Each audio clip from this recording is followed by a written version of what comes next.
Welcome back to the Hoops Temple podcast. You all know me, Nathan Schwartz. Joining me in Sacramento, Aaron Schroeder. Good to see you guys. Good afternoon. And joining us in New Zealand, Dylan Williamson.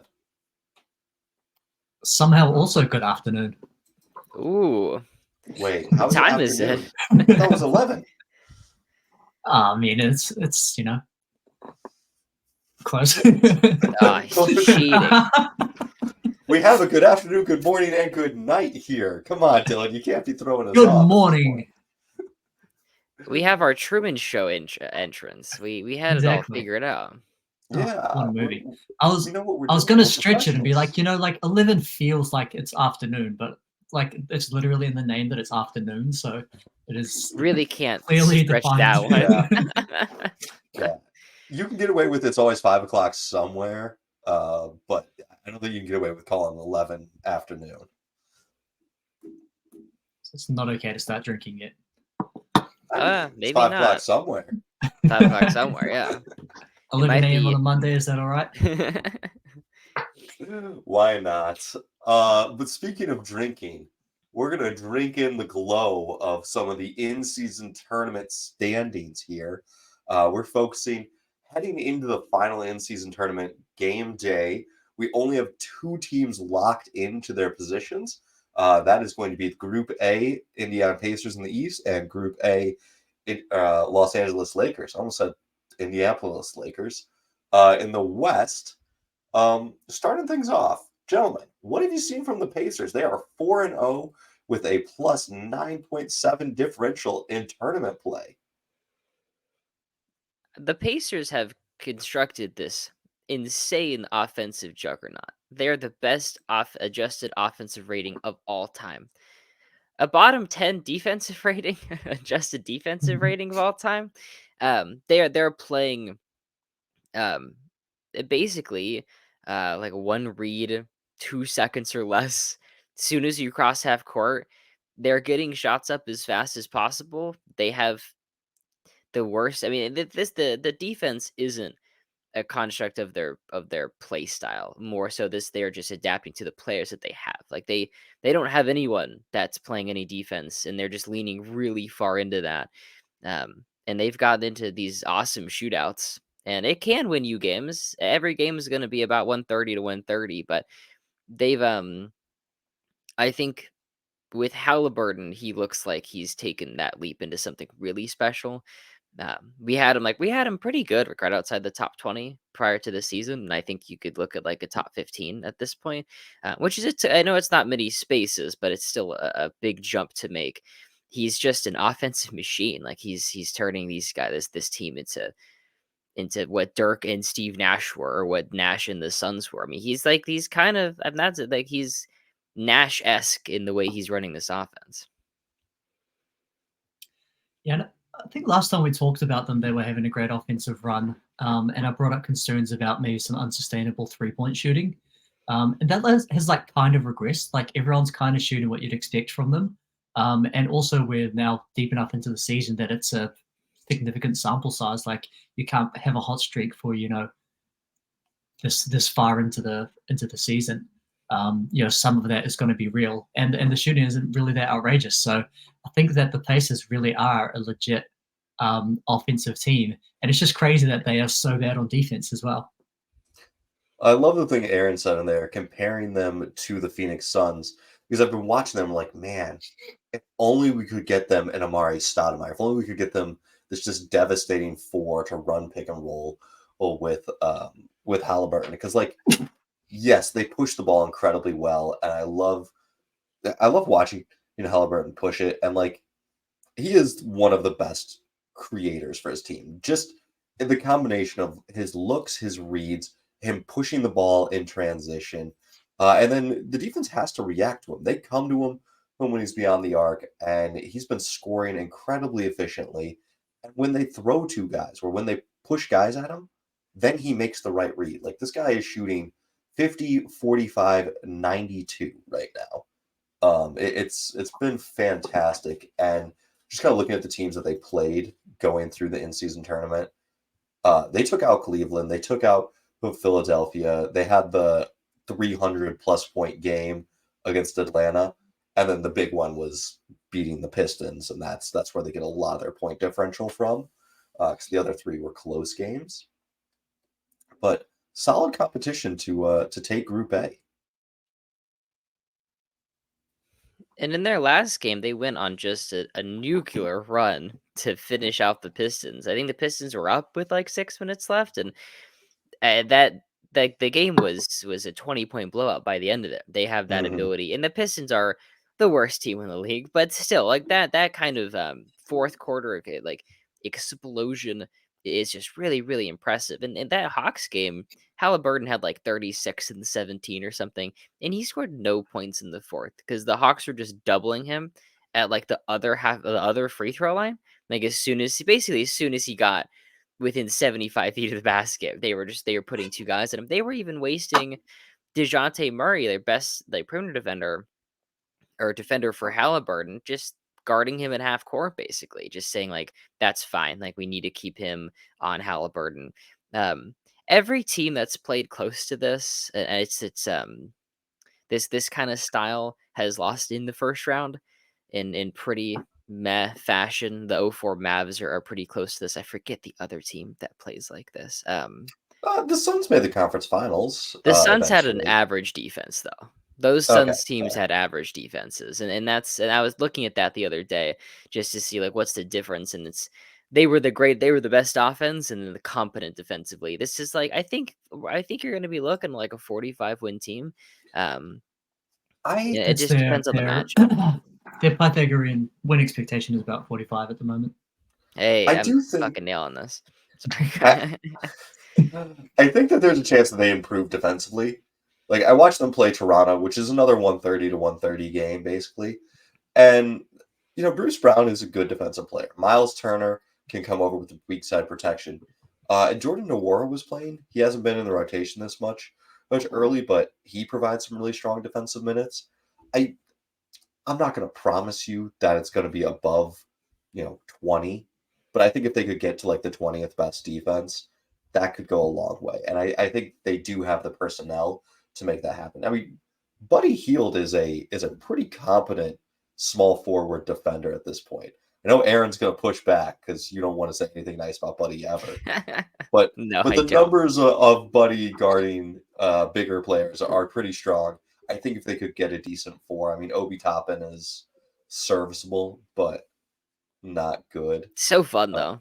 I mean, just like we anticipated. Like we all kind of oh yeah, pegged out as that's a great pickup, and this is going to be really fun. And he's just as fun as I thought he'd be. I don't think the Pacers have the personnel to improve this defense, but more so than that, I don't think they're trying to.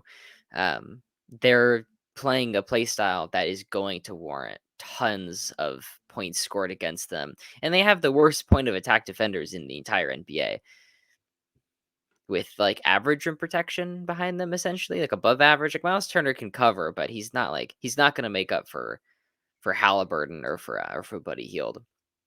and Yeah, Cruz I is Benedict mean, going to be on the Mathurin. market soon, right? I mean, like at this point, their defense really suffers from the fact that they do nothing well. They are bad. They are bad at rebounding. They foul a lot. They don't get any turnovers. Um, but one thing that you can take hope from is that, like Aaron just said, they do have competent, about average, decent rim protection. And at the moment, their defensive system is essentially force everything to Miles Turner and hope that he can block shots, which he has done, reasonably well. Not outstanding. It's not the Bucks, with Brook Lopez kind of style, but he has been decent. The trouble that they're running into is that they actually allow very few threes. They're the best in the league at not giving up 3 pointers, but their opponents are hitting about 40% of those threes at the moment. And so, with some downward regression, um, their defensive scheme in terms of the shots that they give up is not too bad. It's just that opponents are making every single one of their 3 pointers, and then they don't force turnovers, and they don't rebound, and they foul a lot. The Kings had the same issue last season. I remember seeing graphs about how like they are best at not allowing threes, but teams are just raining it on them. And so I had hoped that their defense would get better. That never came. Just I don't know what's gonna happen in Indiana, but that sounds like my own troubled experience. Defensive rebound's certainly something they could improve at. I mean, right now they're playing so many smaller guys. Like Halliburton's big for a guard, but if you play him next to Bruce Brown and next to Buddy Hield, like that's not a big wing core.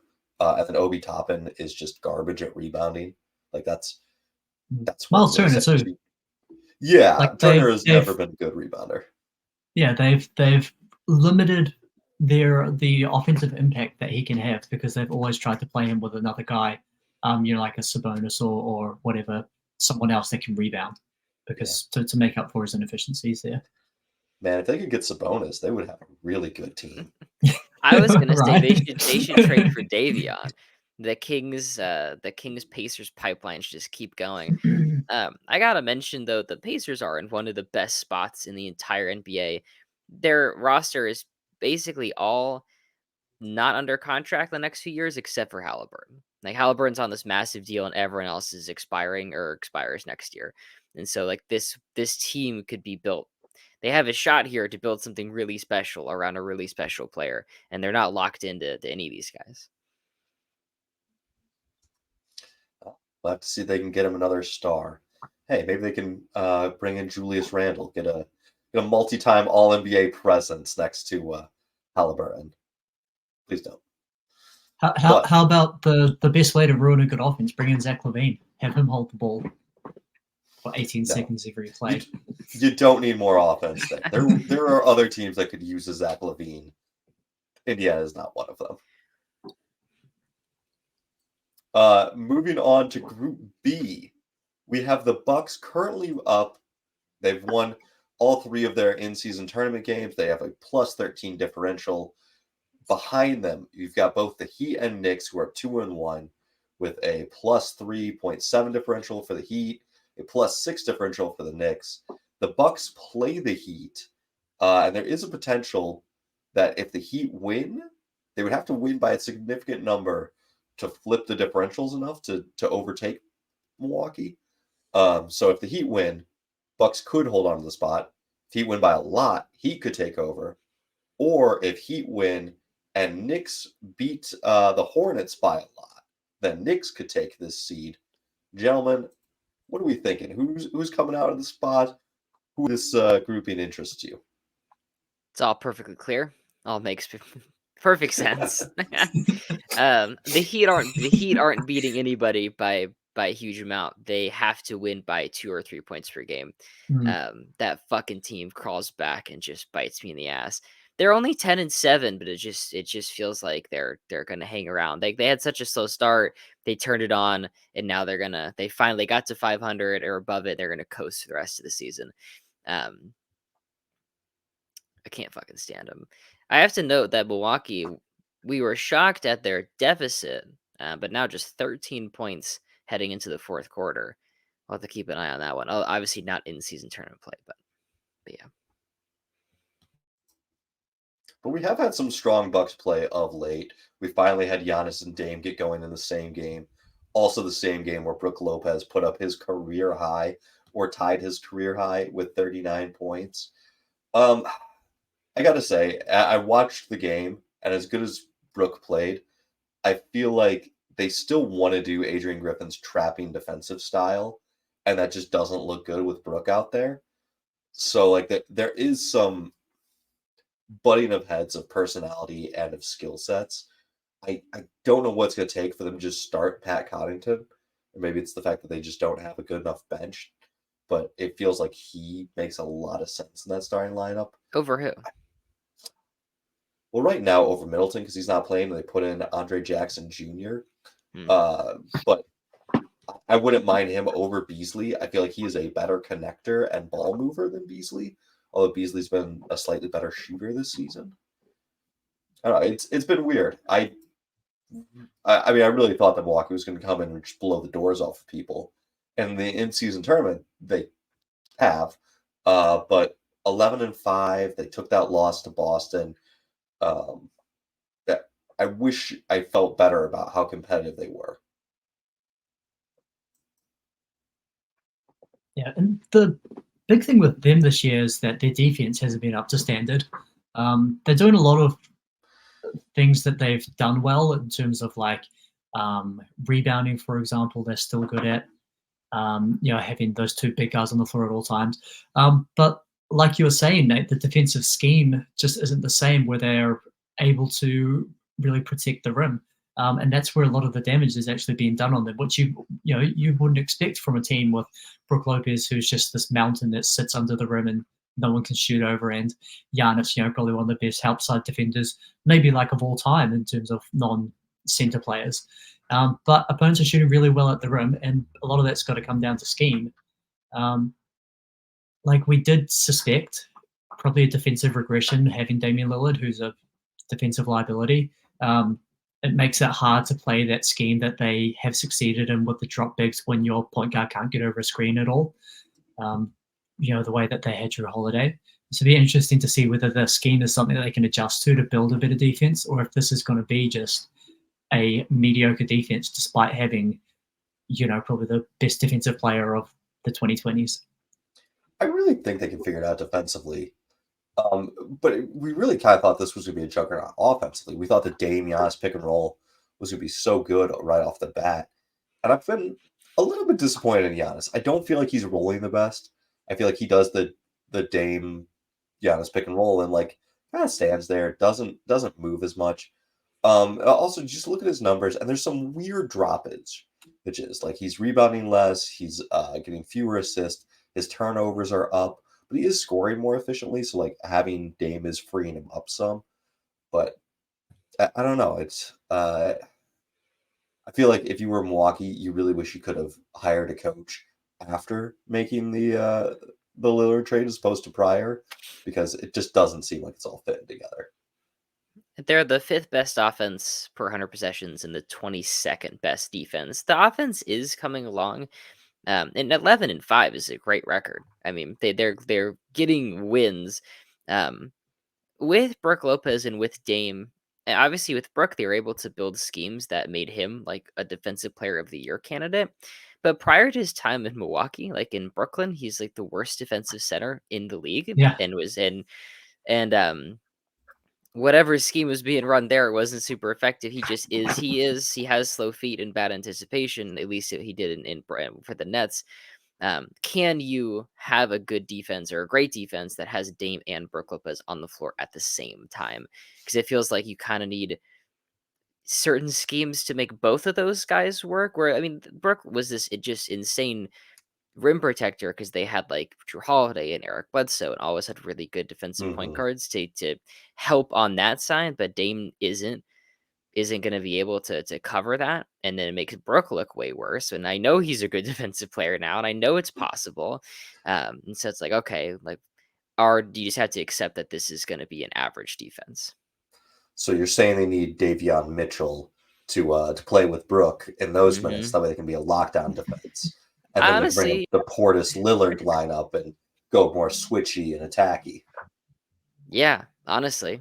Yeah, I mean, I think Davion really could help a lot of people, as long as they aren't trying to score any points.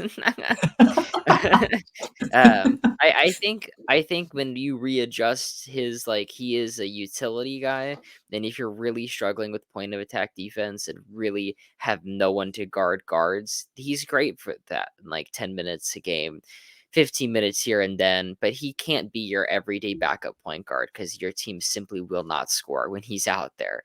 I could really see in short spurts though, going like, because with Giannis, you're gonna score points, like you'll figure it out. I could see that even in Dame, Davion, Giannis, and Brook, and just throw all 4 of them out there, and they all kind of cover each other's backs. He kind of like is that archetype of like Dennis Smith, Frankie Smokes kind of point guard, where it's like really useful to have as just like a point of attack defender, but then you've got to like have so much around them to get a passable offense. I don't know what happened to him, man. I feel like his rookie season seemed better, and um, I had made a video saying he's a point guard. He's point guard size, but he has no point guard skills. He's Yeah, really a point guard only by height alone. That's the only defining characteristic that makes him that. he's like he's a power forward, but he's like 6 inches too short to play the 4. He's also too short to be, like, that impactful defensively. I mean, you see it Mhm. in Sacramento, like, how good is a 6-foot defensive ace when you can just switch bigger wings onto him? If 4 out of the 5 players in the court are a massive mismatch, how much is that really great advantage at the 1? It just isn't. It just isn't. That's way too much Davion Mitchell talk for our Bucks segment. Uh, Nathan, this What is what the people come for. Okay, I'm where thinking else are you about the getting Bucks. multiple minutes of Davion Mitchell analysis while we're talking about the Bucks? all right, so Who I wants to hear about crunched Giannis and Damian Lillard?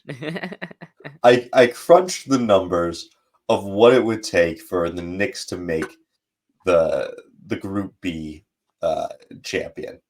They would need the Heat to win, and if the Heat win by 2 points, the Knicks would then have to beat the Hornets by by 19 points for them to get the point differential needed to overtake Milwaukee.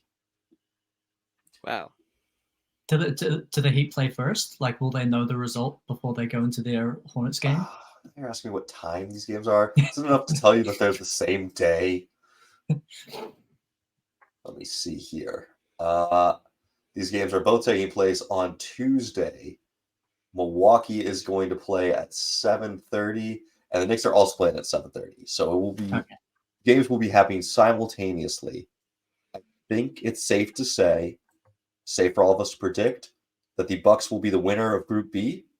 That I like it. I like that all the right. good teams are winning these. That I, we have some good nominations basically. I hope Milwaukee gets Uh, in. I hope it's great in season tournament championship games. I do too. I think there's also still a strong chance that the Knicks, being 3-1 if they beat the Hornets, will get the wild card. Because right now they've got the best point differential of anybody that's lost a game. So of all the 2-1 and the 3-1 teams, uh, that that could bode well for them to maintain this and get the wild card seeding. But Group C for the Eastern Conference, you've got Orlando, who has finished all of their games. They are 3-1 with a 5.5 point differential. Brooklyn and Boston are both 2-1. Boston 2-1, dead even, no point differential. They would need to win this game against Chicago by 22 points to win Group C.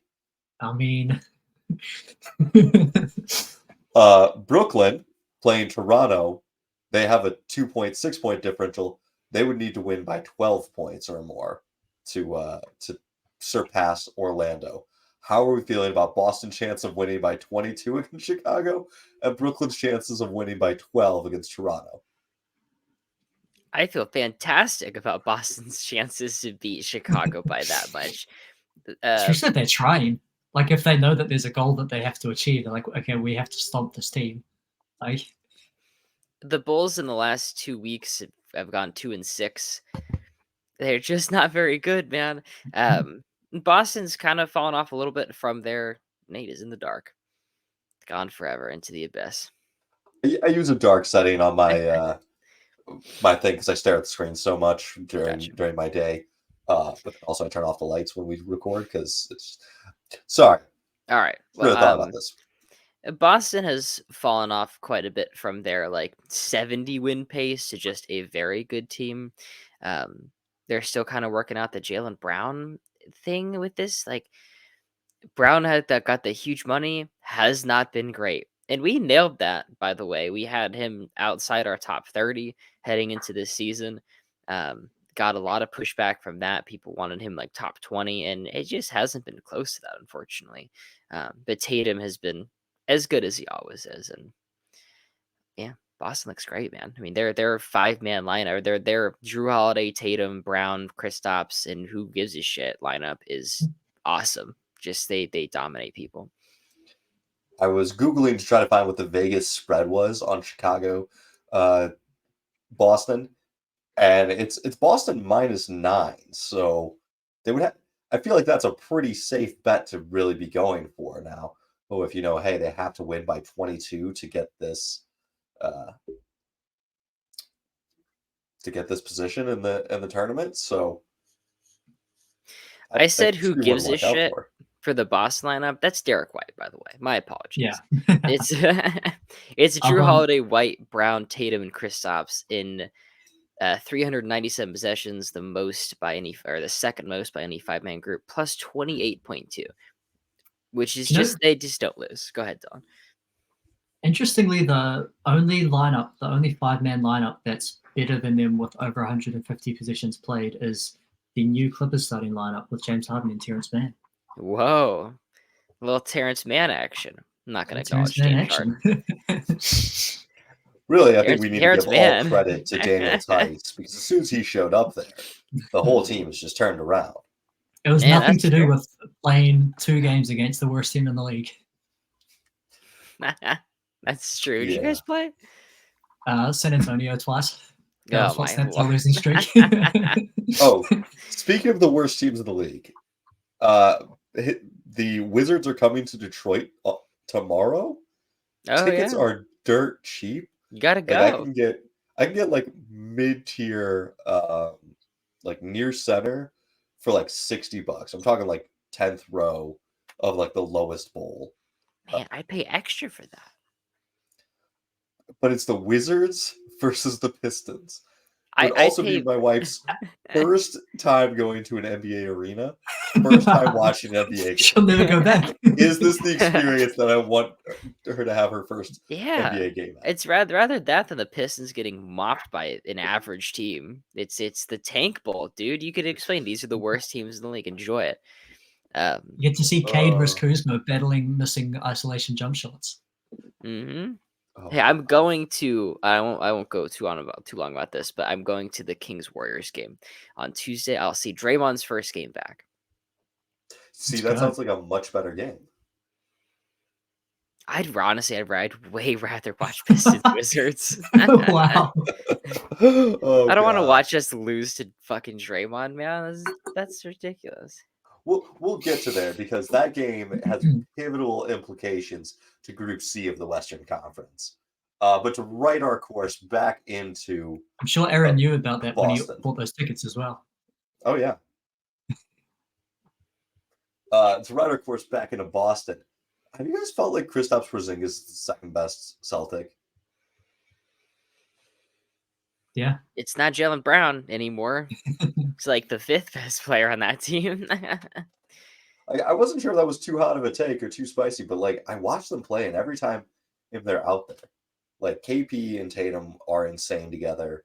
They had a great run of Jalen Brown sign up Porzingis in a game I watched not too long ago, but it was like Porzingis was the guy, and Brown was, as much as Brown ever defers, Brown was deferring to Porzingis. Porzingis is averaging 19 points per game on 55% shooting. I mean, he's just getting gimme looks, and this team has so many ways to attack. And he has the that post up presence where when the offense does get stagnant, or if there are switches to be made, they could just tear you apart. Or if he's standing wide open underneath the basket and Jalen Brown shoots it anyways, that's they can still recover from that. Did you guys see that play? No.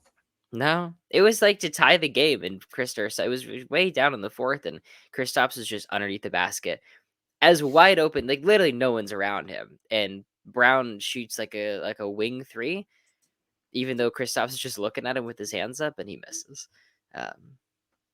Sorry, Jalen Brown. Brown this season, 21 points on 44% shooting. It just feels like what he's bringing isn't super fun. But what do you guys think?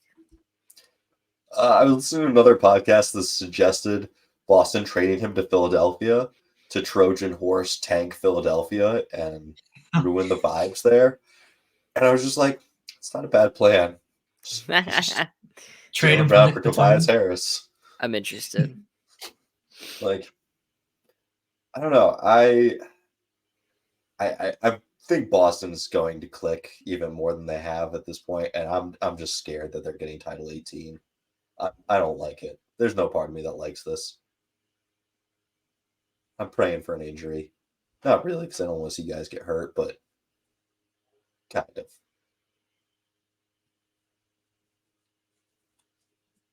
I have nothing to add. I'll just add one interesting piece of statistical analysis. By analysis, I mean reading these stats in front of me. Jalen Brown, 28% usage, scoring about 1.08 points per shot. Kristaps Porzingis, 20% usage, scoring 1.33 points per shot. So they are a lot better when when Porzingis shoots, and he shoots a lot less than Jalen Brown. So there's the low hanging fruit. Give the ball to Porzingis more and less to Jalen Brown. I like it. Amen. On to the Western Conference. But also And, don't do that because none of us want to see the Celtics win. Yeah. I don't mind the Celtics. Fuck you. And on to the Western Conference, where Group A has been decisively won by the future NBA championship Los Angeles Lakers.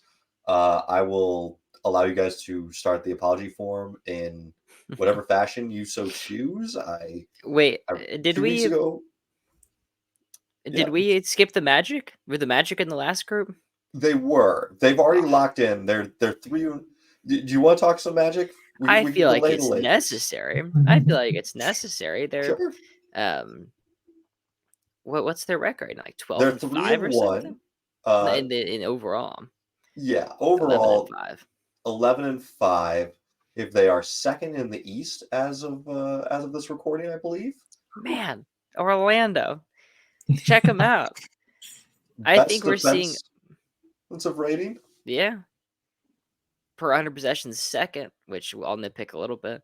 I think we're seeing a lot of rebuilds kind of be cooked in a way. Where these teams are like really good right now. The Thunder, the Magic, the Pacers, even like what the Timberwolves are doing, they've been really good. The Houston, they're like there's a lot of these young teams that I don't feel like are. That's the Yeah, number one defense, right? yeah. Houston they're on pace for 59 wins, dude. The They're team good. with Alperen Şengün at center is the number one defense. Yeah, Okay. they like he's been Okay. so much better defensively. He's a fucking monster. He's and I feel like but the league wide, I think we're having a bit of a revolution here, and Orlando being good solidifies it. I was willing just to see what's happening, but if Orlando's actually good, that's a whole different level. The one team that was really bad in like 2021 and is still bad because all the other teams have figured it out. Detroit Pistons. They're still rebuilding. Everyone else is winning crazy games. Their talent is ready. The cake is cooked. They were a Except for Detroit. Wembanyama away from being awesome. I don't even. I don't think they needed a couple of Wembanyamas. But on the Magic side, I kind of said this after watching their last game. What makes them so fun is they have a bunch of guys who, like, if we're looking at 2K ratings, they'd all be in the 80s, and you can just swap them in and out. And it's like, oh hey, we need some bigger wing defense. Cool, we're gonna get Jonathan Isaac 20 minutes tonight. Oh hey, we need a little bit more spacing and shooting from three. Cool, we're gonna play Mo Wagner. Gary Harris. Hey, the rookies are having a tough time. Let's have a stable defensive guard. We're gonna put him in. But then you also have like Jalen Suggs, just hard-nosed defense from the jump. Anthony Black has not looked good the last 2 games I've watched him, but earlier in the season was playing some really solid defense. And like I like what he brings. And Fultz has been out for a while. Wendell Carter Jr. has been out for a while. I remember hearing a lot about how deep Sacramento was. Orlando may be the deepest team in the league. They are playing a lot of guys. A lot of the guys are stepping up. And like Paulo's not been great. Franz, I don't think has taken a leap or another step. They're just getting a little bit of something from everybody that steps on the court. They really are. I think we anticipated them to be a play-in team, but they seem to be much better than that. And even without Paulo taking a leap or Franz taking that leap, like if you get like they got the Jalen Suggs revival, man. Like Jalen Suggs is alive. He's playing basketball again. And even without, like I don't know, what do you do when Fultz comes back? Because he seemed really good, and I think you're right. And like their depth is just extremely impressive. They cause the most turnovers in the entire league. They just play really disruptive basketball, and they have the athletes to do it. I mean, they are mostly all under like 24 years old. Like I think all of that team basically, everyone getting minutes. It's super impressive what they've done. Yeah, and on Jalen Suggs and on their defense really succeeding by getting in the passing lanes. Jalen Suggs turns over 3% of the positions that he's on the floor. To give context, league average is probably about 1%. And so this dude's just like wreaking havoc. Like you cannot throw straight passes when Jalen Suggs is on the floor. Nice. We all took the over. I pulled that up. Our preseason ranking, the over-under was 37.5. Aaron, Dylan, you guys went just over with 38. And I had 42. So, victory. Good shit, mate. Did I finish Good with shit. that? I don't know. You at least said it when we were on the pod and I was writing things down. I don't know if you came back with that. Let me see. I finished them at 42s. That was my. I made a couple changes, a couple last second at the buzzer changes. But none of us were that outdone. close to their 55.5 that they're currently playing at. Nah, none. Although, hey, Orlando and Indiana. Could you imagine what a hot take it would have been to be like, yeah, Orlando Magic 55 wins? I said OKC 50 wins, and you guys were like, that's man, true. I was a little too early. But you're right. That gives me confidence for next season. I'm gonna take some big fucking swings. Yeah. we just gotta go after for OKC won 60 games this year. Yeah. Like, yeah, I mean, at that point, I feel like who's next? Who could the next surprise team be? The Warriors winning 25 games after this nucleus blows up? I mean, I think spicy. I think if this nucleus blows up, 25 is right where it should be. Yeah. Man, I can't have shit. Well, in part, I'm predicting that they would blow up. So it'd be like, no, like this is gonna get bad, and then they lose 20 or win 25 games. Yeah. All right, are we ready for the Lakers? Because I remember there was a certain segment 2 weeks ago where it was hey, Nate's gone. Are you guys ready to shit on the Lakers? And I believe the Lakers are 4-0 in this in-season tournament bracket. They took care of business against Phoenix. Yeah, Adam Silver did them some nice favors with their group. Where we don't need to discuss the group. Cupcake. We don't need to talk about it. 4-0 in the in-season tournament, and the point differential of plus 0.6, so about a 500 team. Yeah, the teams the Lakers beat to get to this 4-0, including the Phoenix Suns, was the Memphis Grizzlies, the Portland Trailblazers, and the Utah Jazz. 3 of the worst teams in the NBA.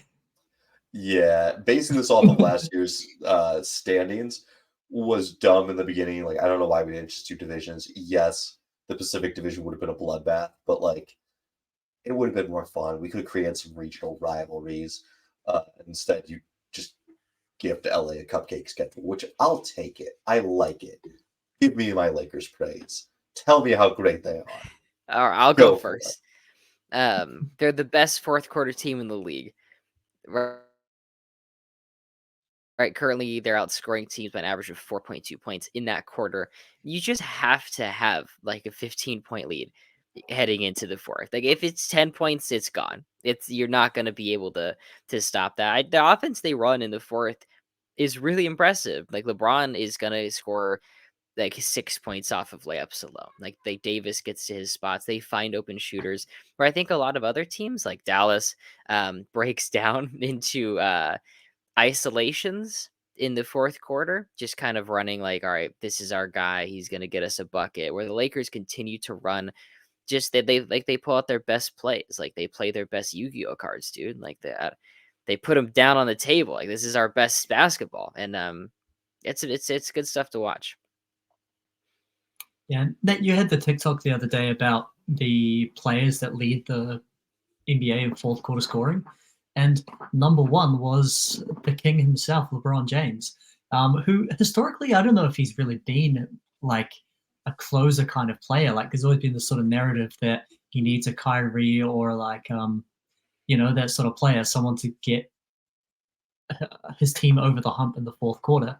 But the reason that they have been able to succeed so much, when I just said they've got the net rating of a 500 team, is that they've been really awesome in the fourth quarter. And LeBron is a big reason for that. Yeah, it's not a good sign though when he's averaging, I think it was like 9.5 points into the fourth quarter, and he's averaging 25 points on the season.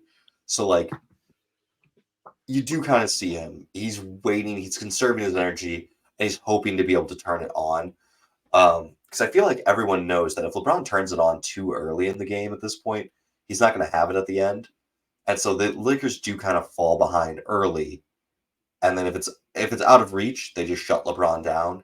And if it's in reach, then LeBron gasses himself super hard to try to win this. I don't personally like the strategy. It's not the first time we've seen it in LA. Kobe did this same thing a couple of years without Shaq, where it was like, oh yeah, I'm gonna have these fourth quarter heroics. And everyone's gonna talk about how cool I am. Like Kobe, just knock him out in the first and then rest. But that's not been the strategy.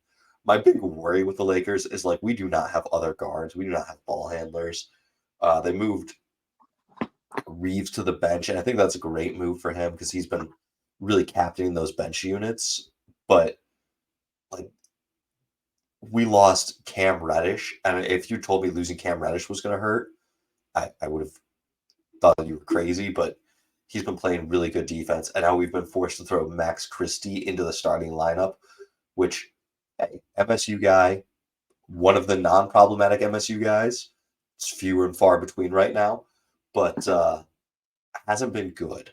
He's not good at basketball yet, and that's just where we at. Is we need to play him because we don't have other guards on the roster. He's working on it. The Lakers have a really great combo of a top 10 defense, which they're seventh currently. And while their offense is bottom five, in the fourth, they can really turn it on. And like that's like just what you were saying. LeBron waits until the fourth and can totally take over, like 15-point quarters on his own. Almost had that comeback in Dallas, and that was just so close. But in terms of like deep playoff runs, you got to figure out how to score when LeBron sits, because the playoff games are you got to play hard all the time, and can LeBron and AD survive that essentially? Yeah, not having Rui has hurt. The fact that we haven't had Vanderbilt this entire year hasn't been great. Um, you know, it's still early. Not going to complain too much about the injuries, but having a healthy team would go a long way. I think the roster construction was a little bit too heavy with threes and fours that can't really play down or play up. The fact that we played a Jackson Hayes, Christian Wood, Anthony Davis lineup, like all three at the same time in back-to-back games, was a recipe for disaster. So Don't like hopefully we that. can get there.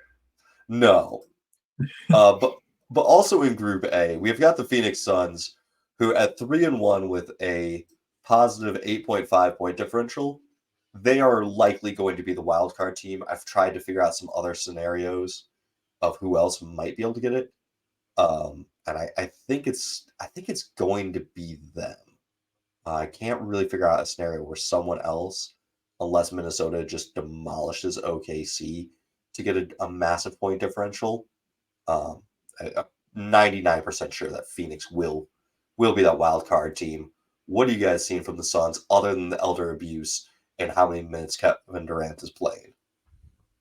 They're the worst fourth quarter team in the league. They're the polar opposite. They're number 30. And I think it comes down to their depth and the elder abuse. I really just want to mention, because we have basically not talked about Bradley Beal at all. How many games do you think Beal's going to get to? He played in two, right? So I want to say he played in the game Two, before the Lakers and the Lakers game. He's 30, supposed to be out another month. 20? Yeah, not not many. Let's see. Did he get 50 last year? I don't know. He seems just Yeah, more last injured year than they're letting 50. on.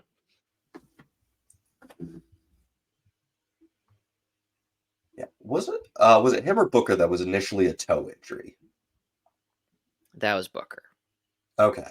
So He for him, also had it's this his back. back thing. Yeah. Booker's only missed half the games, unlike Beal, who's missed 90% of them. yeah. What Beal's played in just 3 games. What I really have seen from Phoenix in terms of good stuff is when Booker and Katie are on the floor, they're flamethrowers on offense. It's exactly what we anticipated. In terms of trying to guard those guys at the same time, they just can't. Like they're two of the best tough shot makers in the entire league, and the Suns' offense is really good. And Booker has we kind of question like, okay, like Booker, no point guard.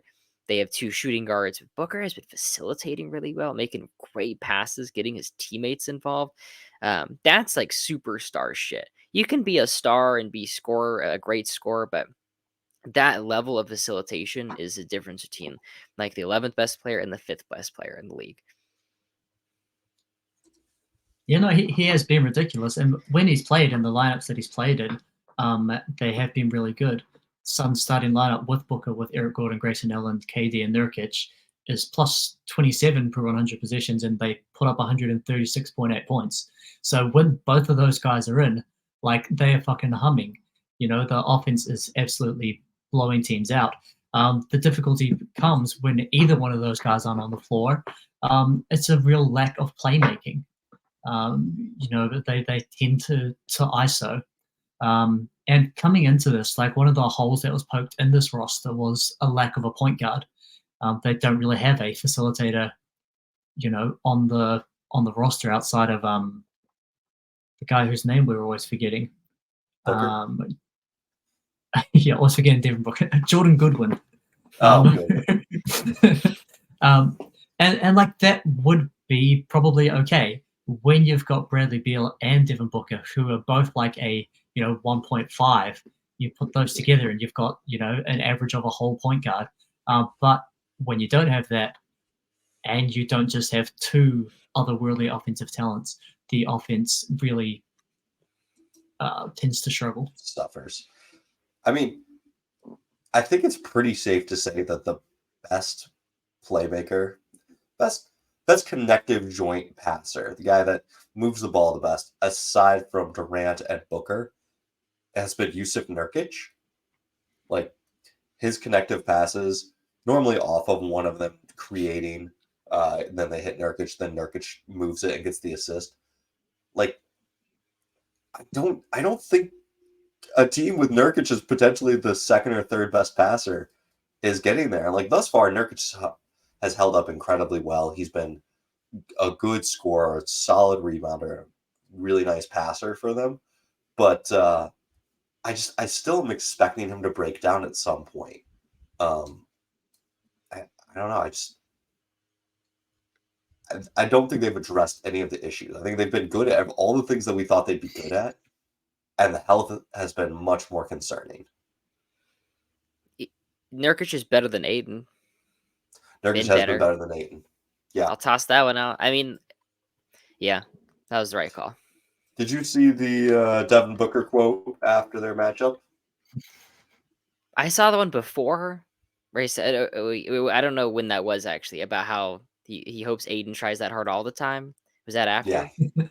Yeah, that was after the matchup, I want to say. He hit him with the, you played hard, champ. Damn, that's messed up, dude. It is kind of wild that Aiden is averaging like 12 points per game on the worst offense in the entire league. Oh, let's check on the Bucks game. Bucks have the lead. Yep. 15 seconds left. Called that. Kind of. So DeAndre Ayton isn't the Giannis stopper after all? No. But he's got 14 points tonight on 6 field goal attempts. He played hard. Okay. Played hard, my man. Both teams played hard. Yeah. Yeah. The Phoenix bench, I've liked their other guys, the depth around it. I've said that before. I don't need to go really back into it, but the health for Beal has been much more of a concern than I thought it would be. It's probably something that wasn't talked about enough when the trade happened, is that like this dude hasn't played 70 games very often in his career. Mm-hmm. Yeah, I mean, the last couple of years. There's been 50 and 40 games. I had seen a Reddit post just like in the off season talking about how Bradley Beal actually isn't injury prone. He just happened to have a couple like fluke injuries. But I feel like being injury prone is almost more weird shit just happens to you and less Yeah. like, oh, my knee acts up. Like Bradley Beal like Like slips on banana peels. It doesn't have to be like, oh, Joel like Embiid as well. Like he misses yeah. all these games from like getting hit in the face by his own teammate. It's like Yeah, all this random nailed it. shit. It's not like, oh, my foot's bothering me. Like that's a chronic injury and that's serious. But I feel like for a lot of injury concerned guys, it's just like cartoon injuries, dude. He fucking Yeah. slipped in the shower or some shit. Like Who was that? They like tore the ACL by slipping in the shower. I think it was John Wall. Yeah. His Achilles, man, Exactly. that was Like nasty. yeah, that's right. Also, Mel Daniels slipped in the shower and hurt his back in the 70s. Shout out. Mhm. And Bob Nedelicki kept a lynx in his shower in college. Teammate A Mel Daniels. lynx. I keep on trying to tell my brother about Nedelicki, and I'm like, you own exotic animals, but I'm like a tiger. I'm like, that's fucking too much. It started with a lynx, and then he got a lion. Okay, I wasn't that far off. All Yeah, right. this Okay. is Yeah. before Tiger King was cool. But moving on past Phoenix, we've got the Group B, which currently the representative would be the Pelicans, with a three victories, one loss, plus 8.3 differential. So solid outing from them. But the Rockets could take over that spot if they beat Dallas by more than 12 points on Tuesday. How are we feeling about Pelicans? How are we feeling about Rockets? Does Dallas have anything to play for in season tournament No. wise? In season tournament wise, no, but regular season standing wise, yes. Pelicans stomped on my Kings. I'm really happy that the Kings have no more of these 2-game mini series because they go horribly each time. First against Houston, then against the Pelicans.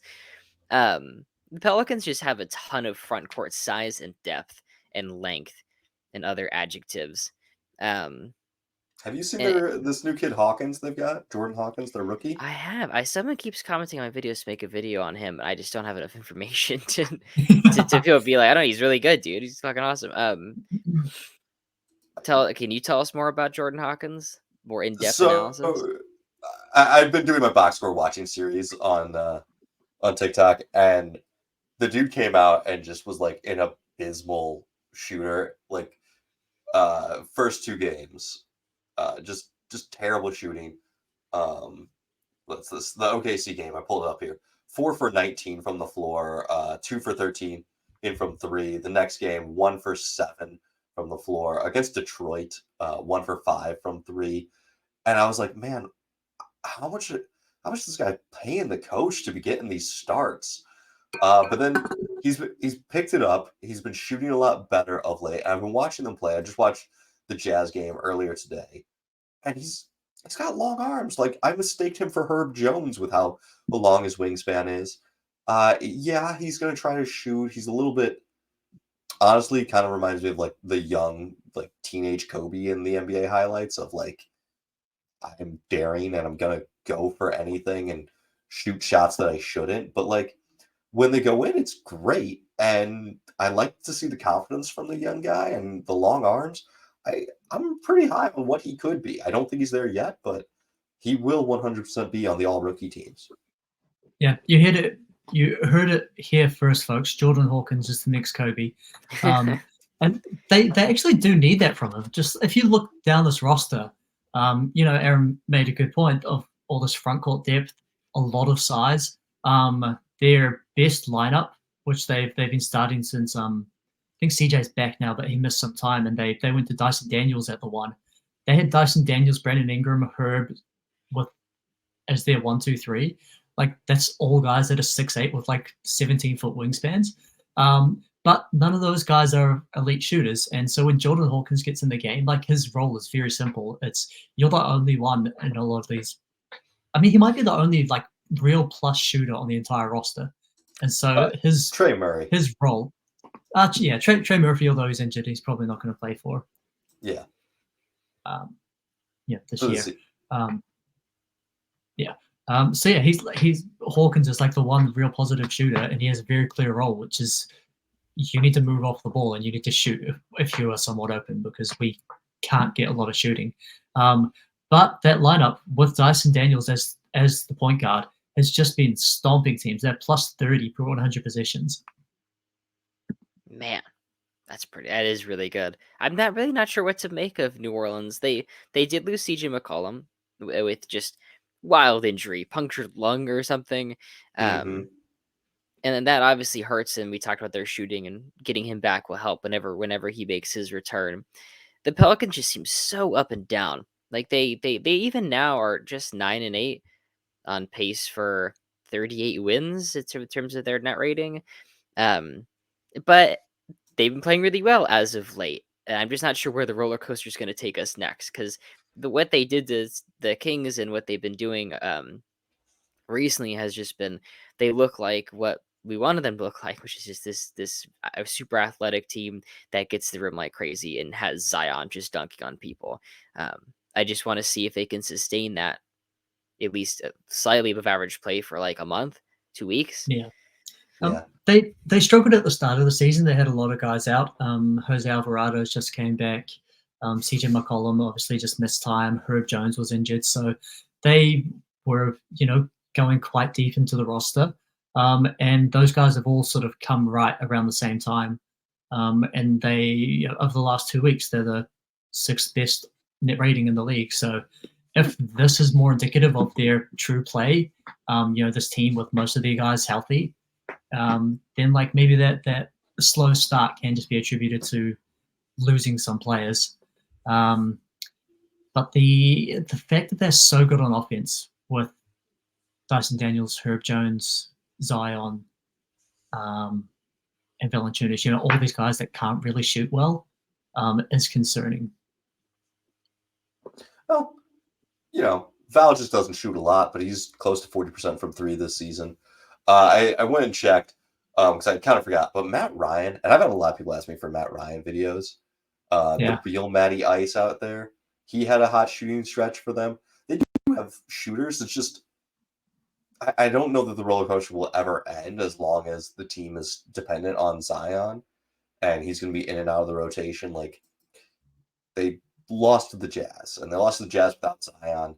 And they lost to the Jazz because Ingram was outplayed in the fourth quarter by Colin Sexton, which is not a good place to be as a team. But like, if you have Zion, all right, now Zion's the guy, and Ingram's the two, and everyone kind of shifts down a peg, and it looks really good.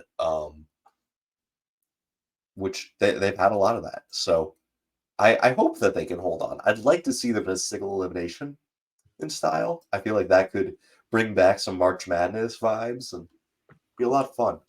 The last time Zion played really well. Yeah.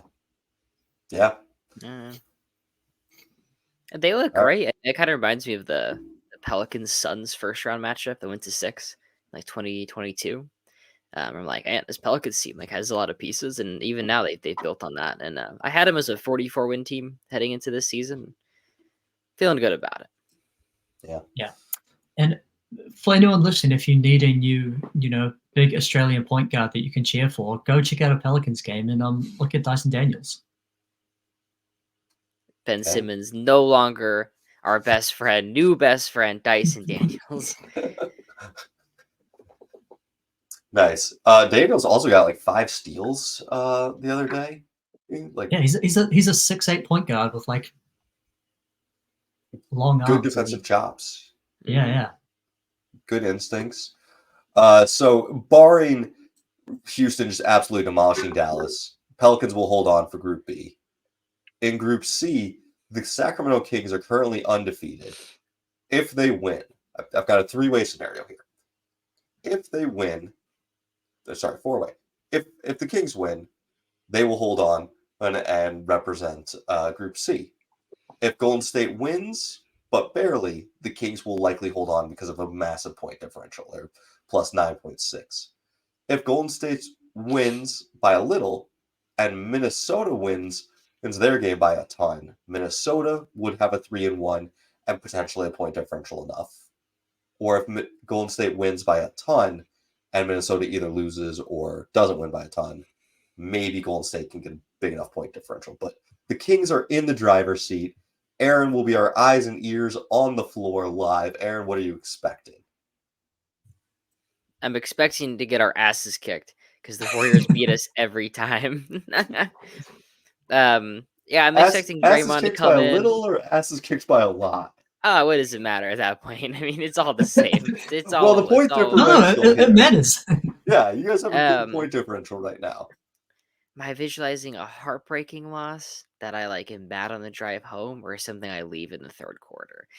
Um, It's a home game. Come on, you got to at least give it a yeah, close loss. I'll go close loss. I'll say Draymond throws Sabonis into the stands. They call it tech on Sabonis for landing on a fan. And that's how we lose. It's a 1-point loss. Steph shoots the technical for the Yeah. win. Steph shoots the tech for the win, as Draymond continues to beat on Sabonis in the stands, Malice the Palace style. Draymond suplexes Sabonis, but in the process of tossing him to the ground, his jersey becomes untucked, which is a technical. The Kings exchange beating the Lakers every time for losing to Golden State every time. I really hope we can win. I don't think I've ever. No, I watched us win game 1 in the playoffs, but it just feels like beating Golden State's a distant memory. If there is a time to get at them, though, it feels like right now. It feels like as they're kind of Draymond's first game back, and they're still figuring out a bunch of other stuff, and they've been playing pretty poorly and sliding, and Clay is taking every shot he sees. He is chucking that fucking thing, man. He really is. He's trying to get it back. He's trying to get it back. He's forcing it. I wanted to mention though, and I had predicted the Warriors to be really good, like a 50-win team, and Nate was on board with this because of the Andrew Wiggins piece. What happened to Andrew Wiggins? Have you guys seen him? Well, he looks scared. He looks timid. He is not attacking. There's it looks like He forgot how to Minnesota defend as Andrew well. Wiggins. He was fine in the playoffs last year. He was getting up to speed, but I have no idea. It's not. I mean, he missed he missed a lot of time for some pretty serious stuff, if I remember correctly, and maybe that's still affecting him. But he has gone from this is going to be their second best player. He has to be really impactful to they are awful when he is playing because he can't shoot and he can't score and he doesn't rebound and he doesn't facilitate. He's just out there to be out there. I feel bad harping on him, but it's just such a curious case. He is taking 3 fewer attempts this season than last season. All 3 of them were 3-pointers. Last year was attempting 6 threes. This year's attempting 3 threes. Last year he shot basically 40% from 3. This year it's 25% from 3. His scoring is down from 17 points to 11 points. It is scary. Even the free throws have fallen off. He's shooting 56% from the free throw line. Never been great, but we're talking 60-70% from free throws, and it's just zero confidence. It's a lack of wanting to do anything. I know we talked about who might come off the bench if they really wanted to start Chris Paul, and I don't think any of us thought Wiggins, because it seemed like Wiggins was going to be the best of them, but best outside Curry. It's been shocking how bad he's been. Yeah, 19.7 points per 100 better when he's not on the floor. Wow. I did crack the math here while we were talking on this. The Warriors would have to win by 24 points to surpass the Kings, and then the Timberwolves would need the Kings to lose. Would need a combination of the Kings losing by and them winning by a total of 30 points to get this spot here. So it seems pretty safe that Sacramento is going to hold on to this placement, this seed. Yeah. What then becomes the, I guess, playoff in season tournament playoff? I think I think it's really matchups. dependent on point differential. So it's not like Mm, Group A plays Group C or plays Group B. It's whoever has the right. best point differential, plays the second best. So I'm not even gonna try to do the math with so many All games right. left. We'll predict the score of every single game live, and then you can do the math. I Yeah. want to note one more thing on Wiggins. Just looking at his numbers, he's being assisted on 68% of his 2-pointers and 100% of his 3-pointers. And in 2022, he was assisted on 50% of his 2-pointers and 90% of his 3-pointers. So still really high, but feels like even the points he is getting are kind of gimmies, kind of Chris Paul, Steph Curry cutting to the basket, open threes and stuff, and the creation is just gone. Or he had those, he could get to those mid range jumpers pretty well in seasons prior. But Yeah. it's my Maybe last that's Wiggins piece. maybe it's the correlation is inverse there. It's not that he's getting less self-created shots because he's not shooting well. Maybe he's not shooting well because he's getting less opportunity to do those self-created stuff. And we're talking about how so much of the issue for him is confidence. Well, Chris Paul is now pounding the ball every time he's on the floor while everyone else runs around, and maybe that's affecting Wiggins' ability to get sort of his head into the game. Mm. I've wondered that with Tobias Harris because I felt like Tobias has looked a lot better for Philly this year, not played next to Harden. He gets to ball handle a little bit more. Maybe it's having that secondary ball handler with Chris Paul out there, and now Wiggins doesn't get as many touches, but it feels like that's something that they should be able to figure out. It's all Chris Like Paul's fault. I I blame mean, him. Chris Paul, the death of the Warriors. uh, it was the Trojan horse all along. He came yeah, in to end this dynasty once and for all. He couldn't I beat think them. He's here to finish this. I think he probably made a deal with the devil a little while ago. It's like, okay, you could either win the championship with Houston, or you can have a torn hamstring, but I'll let you end the Warriors dynasty. And he's like, okay, give it to me. Take my hamstring. I'm finishing these dudes. It's And the to way be he fair. finishes them is by joining them. Yeah. I mean, really looking at like the point differential, like the Warriors are best when Chris Paul is out here. Um, I mean, because I mean, I guess it's a little unfair because Steph is out there so much; he gets the brunt of everything. Um, but the Warriors are good in the minutes that Chris Paul plays, You know, I said statistically. I said it earlier that there was no team that would trade for DeMar DeRozan because no one has just that like junk $30 million salary. He like lying around. Like if you have it, it's usually someone good. Like gone are the days of the old bad contracts. Chris Paul is kind of still that contract. I don't know that he fits with the Warriors system, but it's, it might not You be are the kind of onto craziest thing. something there, where like They Chris need Paul someone to getting create. traded. Chris Paul isn't good enough, especially the Warriors aren't good enough to justify hanging on to all this money. Um, and trading Chris Paul totally could be in the cards. I'm not sure who's taking him. It feels like a Laker deal to me. Some desperation shit. Um, something I don't know. The Clippers will cook up something. It's gonna be like Westbrook and Bones Highland for Chris Paul, and that's way too much money. But You get a Norm Powell in there, it becomes yeah, yeah. All Norm the Powell, PJ Tucker action. man, I feel like you gotta keep Westbrook though. Okay, need to Westbrook, Harden, Chris Paul lineups. Oh, baby. I'm interested. I'd watch that. These guys all fucking hate each other. Like this is awful. So mad. Like They're just god throwing the damn ball at each God, other's feet. it. As hard as they can, just yeah, Chris rocketing it. Paul has another year. Oh whoa, that's right. Chris has another. Well, it's non-guaranteed, so you can cut him beforehand. But I was thinking, hey, I think it's like maybe you flip 15 him mil for guaranteed or DeMar. something. No, this year was 15 mil guaranteed All right, if he right. wasn't waived by a certain day. Next year was non.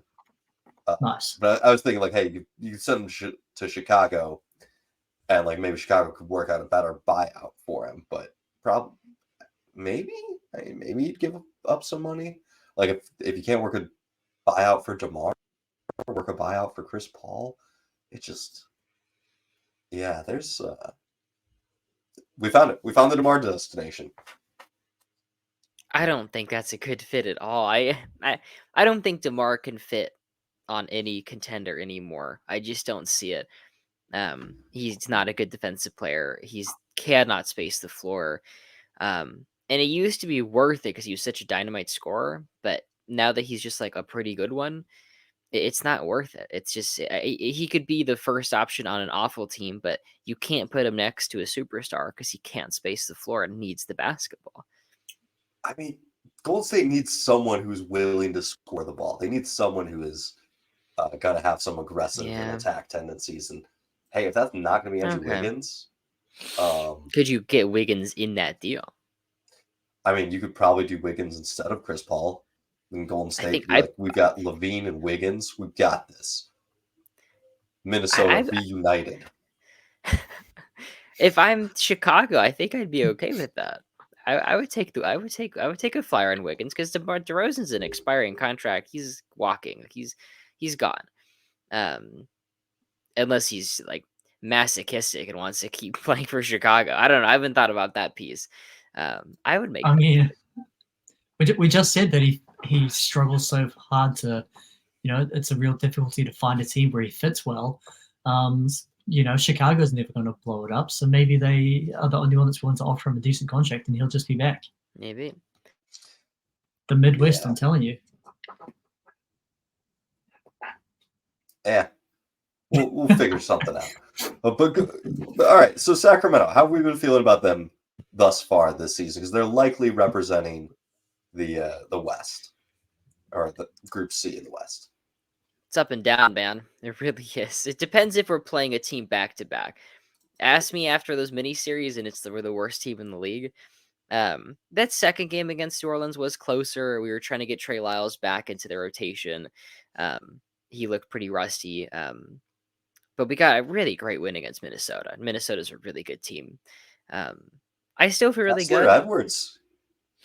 Kessler Edwards, huge for you guys. He was defending Anthony Edwards. Like, he was in your closing rotation. I did not expect that, but good size, good defense. I tried to tell you in the offseason. I told you he'd be the Lakers' third best player. I said that. We need a guard desperately. I think our depth is great, and I think honestly the biggest thing with this team is Fox has taken that leap from like a pretty good star to an unstoppable scorer. And I had seen a comment on my video saying, well, really, like, what's the difference in this team and the last year's team? The only difference is Fox has gotten better. And like, that's the difference, dude. Like, that's the only difference I would want is to our best player to get better, like to have argument to have a top 15 player in the league. Like, that's the tough part about all this. Sabonis has been playing pretty solid defense and good enough where we're not the worst defense in the league. Like, we're actually kind of competent on that end, and in spurts, I can get stops in a row. Davion's not playing. That's awesome. Keon Ellis is playing more. That's great. Herder, good. You just need all your guys to remember how to shoot, and then you're set. I'm set. And the last piece I'll say is that our centers are good this year. Last year it was Chimezie Metu, a little bit of Neemias Queta, Trey Lyles mostly like small ball 5, and who is the other? Rashawn Holmes, and those guys aren't playing at all. Like, none of those guys are. Metu has played like 10 total minutes. Holmes was in against the Lakers, but prior to that had played like 30 total minutes, and so you can see how bad it had gotten. And JaVale McGee's actually like really good. In like the 10-minute spurts we get him and Monk as a pick and roll duo have been really deadly. I was watching Dallas play the other day, and Lively got hurt, and they ended up having to play Holmes down the stretch, and I was like, ooh, that was brutal. That was a rough watch. He played against the Clippers when they blew them out yesterday. He had 10 boards against the Lakers. Go ahead. Not a very good basketball player. Yeah. Come on, guys. He had 10 rebounds against the Lakers. Yeah. He had the final steal. I don't know why he wasn't credited for that. He stole that basketball against Anthony Davis. You know what's crazy is he was like the hipster player of the year for like multiple years in a row, and everyone's Yeah, the push he shot, the made push like shot. 90% of his floaters. Yeah. But really, with Sacramento, if Keegan Murray can remember how to shoot, like I did not realize how bad it was. 28.7% from three, and he's shooting 7.2 3 points in attempts a game. Like that's a Yeah. high volume and a low percentage. I'm fully willing to bet that that is the highest volume to lowest percentage in the league right now. Um, this is Do you want to my check in on Trey Young before you start throwing out No, no, no. I know accusations Trey like that? Young's. Young is not good, but Young is not that bad. Yeah, I'll give you my it is Keegan the Murray 22nd synopsis. highest volume, lowest of the top 27. With Go Murray, for it. the first thing I'll mention is defensively, he's been awesome. Like last season, Hmm. he would have been stuck on. Like I went to the Cavs game, I saw that in person, and he would have been stuck on Evan Mobley for sure. Like just put him on someone who's not an offensive threat. This season, he's picking up Donovan Mitchell. That's his matchup, and he's taking care of business. And that's just a really crazy defensive step, and has helped us play half decent defense this year. Offensively, the numbers, the shooting percentages look worse, but he's being asked to do a lot more. Last season, he took only the safest shots, only the best spot up threes. Where this season, he's being asked and attempting to put the ball on the floor a little bit more, and try to get his own shot and hit these little turnarounds. Um, and so I think the percentages will go up when he gets a little more comfortable or starts taking easier shots. But they really try to give him the reins offensively. I think he takes the second most shots in the entire team. Yeah, I mean, De'Aaron Fox missed some time, in which case Murray was probably playing with a role that's beyond his capability, which probably didn't help his season percentages. But with Fox healthy, Murray falling into a more of a secondary role. Um, Hopefully, between him and Kevin Herter, they can get above 25% from three. So I went and checked all of the 3-point shooters that are shooting at least 5 attempts per game, and we have 8 guys who are shooting um, below 30% from three. Keegan Murray is one of them. How many of the others can you guys name? It is a notables who's who of high volume bad shooters. I believe in you. You will get all but Okay. two. High volume bad shooters. Can you give me the qualifications one more time? Yes, and I lied. There's only 7 of them. Okay. 7 guys, 5 3-point attempts or more per game, below 30% shooting, or 33% 3-point shooting. So we got Keegan. Keegan, so 6 more. Has Jordan Clarkson fallen off into this realm? Clarkson is not in this realm. Oh, Jordan Poole's got to be. Well, he's probably Jordan Poole, it's below yep. 30% from three. Poole is shooting 7 threes, 28.6%. My lord. um, is Trey Young on there, or is he above 30% by now? Trey is up to 36. Julius Randle. Nice, that's not bad. Julius Randle, 6.1 and 27.5. Is James Harden here? Ooh, He is not. that's I a don't good think he's got guess, the though. volume. He plays wouldn't qualify on attempts. I really don't know. I will give you the teams. 2 of them are on Memphis. 1 is on San Antonio, and 1 is on Orlando. San Antonio. Two is on Memphis. 2 is on Memphis. Is Triple Paolo the Orlando guy? Paolo is not. Triple J is 5 3-point attempts, 29.3. Memphis has another high volume chucker that does Legendary not shoot well.